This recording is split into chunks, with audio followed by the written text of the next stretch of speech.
Ndibulise kuni bathandi bezemidlalo eMzantsi Afrika, ingakumbi kuni balandeli bebhola elikhulu ke laseMzantsi Afrika.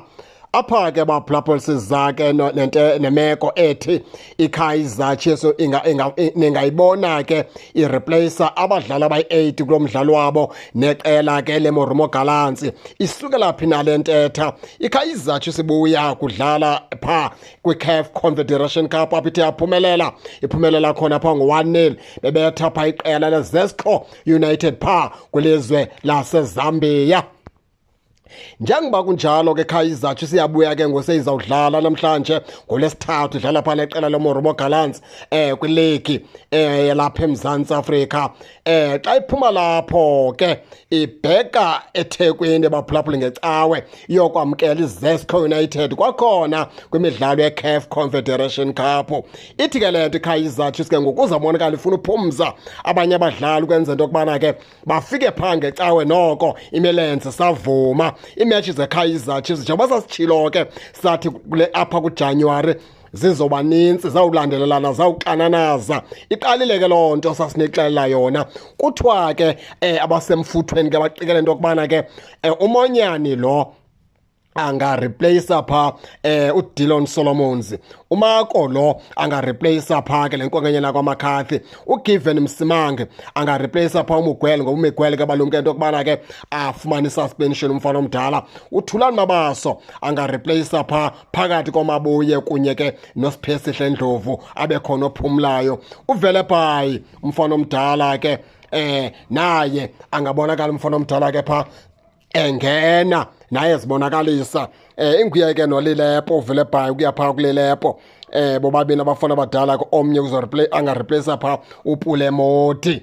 Injalo ke baphulaphula ke siye phaa kuBatman ke umfana omdala ke angabonakala naye ereplacer phaa le nkwenkwenyana kwaMfundo Vilakazi. Ize ke uIgadora lo abonakala umfana omdala ke ereplacer phaa umfana kaDa Silva. Iba njalo ke baphulaphula xa beyibeka ke beyicacisa ke abayaziyo.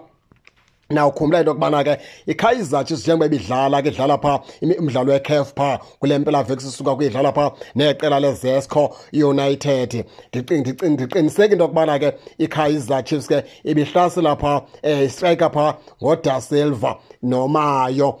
Ngomnye kuMayo ke ozoreplacewa nguVelebhayi okanye nguLilepo, aze omnye wabo ke areplace uMayo, omnye wabo areplace phaa uPulemoti xa kusitshiwo. Sidlule ke lapho ke baphulaphula siniphe into yokubana ke esethi starting lineup esisicingelayo namhlanje into yokubana ke singasiso xa bedlala phaa neqela leMoromo Gallants. Sicinga uba ke iKaizer Chiefs ke ingabophula phaa ngoBrandon Peterson njengesiqhelo, ibeke phaa uThabiso Monyane ku-right back, ibeke phaa ke uPaseka Mako phaa ku-left back, izi-centre back zabo ibe nguZitha Khweneka noGiven Msimanga. Ize phesazike thini sebala babeke phaa uLebogang Mabuye kunye ke noThulani Mabaso. Ize kapha ke seleni ke emacaleni benguVelebhayi noLilepo. Ize phambi kwestrikers ibe nguBatman. Ize ke bastrike phaa ngola mfana ke kaIgadora. Masiniphindele Brandon Peterson, Thabiso Monyane, Zitha Khweneka,